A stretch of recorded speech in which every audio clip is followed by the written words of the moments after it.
দেখুন, আশঙ্কা করা হয়েছিল স্টেডিয়ামে পাকিস্তান হামলা চালাতে পারে। খেলার মাঝেই তাই ব্ল্যাক আউট করে দেওয়া হয় পুরো স্টেডিয়াম, বন্ধ করে দেওয়া হয় ম্যাচ। হিমাচল প্রদেশের ধর্মশালা স্টেডিয়াম, সেখানে সাম্প্রতিক পাঞ্জাব কিংস ভার্সেস দিল্লি ক্যাপিটালসের খেলা চলছিল।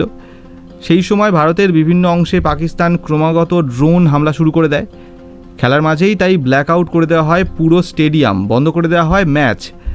শোনা যাচ্ছে সেই সময় স্টেডিয়ামে কমপক্ষে 23,000 দর্শক খেলা দেখছিলেন। হঠাৎ করে এমন ব্ল্যাক আউট করে দেওয়ায় রীতিমতো ভয় পেয়ে যান সকলে।